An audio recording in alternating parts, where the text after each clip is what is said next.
Hey, welcome back to another episode of Historic Headstones of Norfolk. We are in Richmond, Virginia today at the Shockwell Hill Cemetery. We're doing an Edgar Allan Poe Day. We're going around visiting all the headstones. We're going to visit the museum and so forth and so on. We are going to talk about his adopted parents. This is John Allan, and that's Louisa Allan. All right, so we're going to talk about John Allan first, and then we'll talk about her after. We're going to be talking about John Allan. Though a prominent Richmond businessman of his time, John is remembered in history as the foster father to orphan Edgar Poe.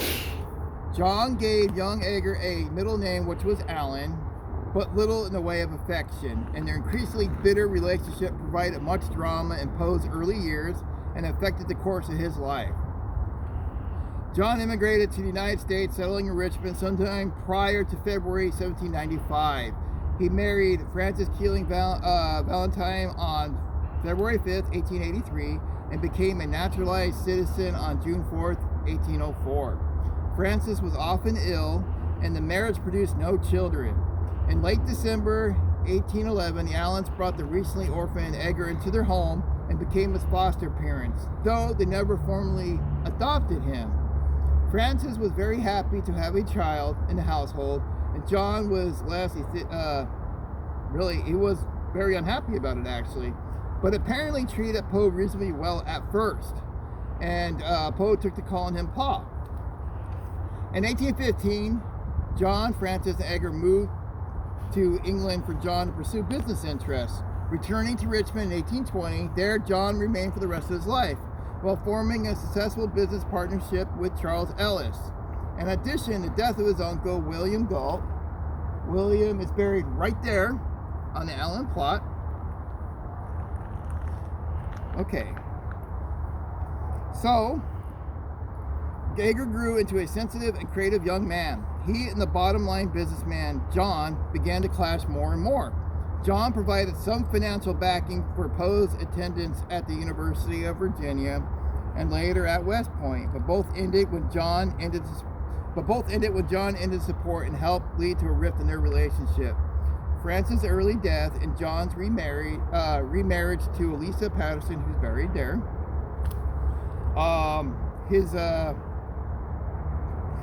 Remarriage to Elisa Patterson further deepened the estrangement that continued to John's death. John had 3 children with her before marrying and also fathered at least 3 children out of wedlock. He cheated on both women, and he had 3 children with other women as well. He was not faithful to either of them. Edwin Kohler, born about 1800, and in 1830, 2 children with Elizabeth Wells of Richmond. He provided for the twins in his will, but left nothing for Poe. He is buried between his 2 wives. Right here, he's in the middle. All right, so that's John. Now, the reason why he stopped the financial support to Poe at the University of Virginia is because Poe was a gambler. He put himself into $2,000 worth of debt at the university through gambling. Now, this is in the 1820s, so can you imagine how much 2,000 would be? That could be around $50,000 to $60,000 right now. Of course, John's not going to cover that. That is a lot of money. All right, so let's talk about his adopted mother. Her name was Frances Keeling Valentine Allan. Everybody called her Fanny. She was the foster mother and the first teacher of arguably the most positive influence of Edgar Allan Poe. The child noted Richmond family. Frances married Scottish immigrant merchant John Allan on February 5th, 1803. Much to Frances' sadness, the marriage remained childless, with a large dose of resentment as well, since Allan was only supporting one or more children when he cheated on her.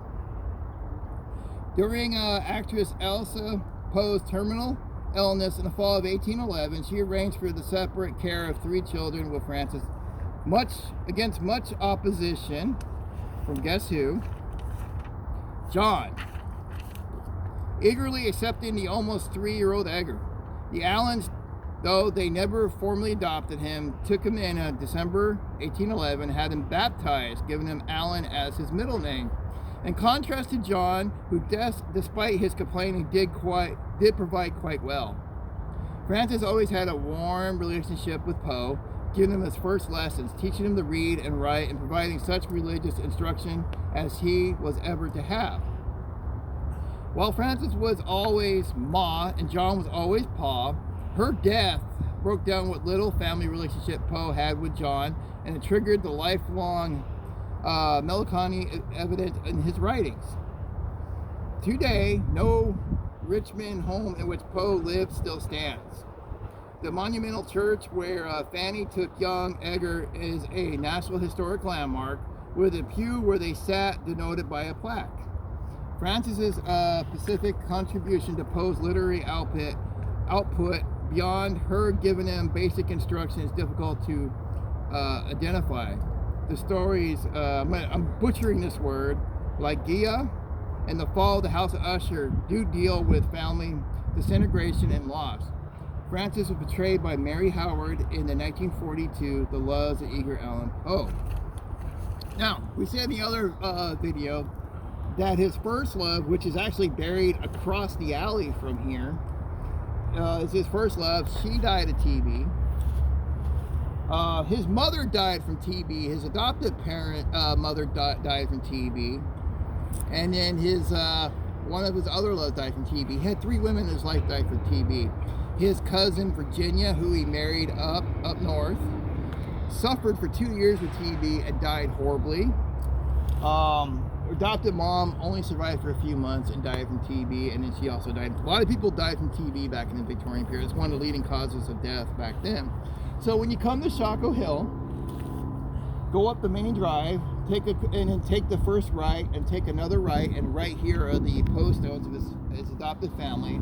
His first love is right there at the corner, and if you go across here and go on an angle down to the wall there, you'll find his last love. So they're all right next to each other. It's about you can walk around. It'll take about 10 minutes to read all the stones and take a look. All right, guys, take care, and we'll see you at the next video. Bye.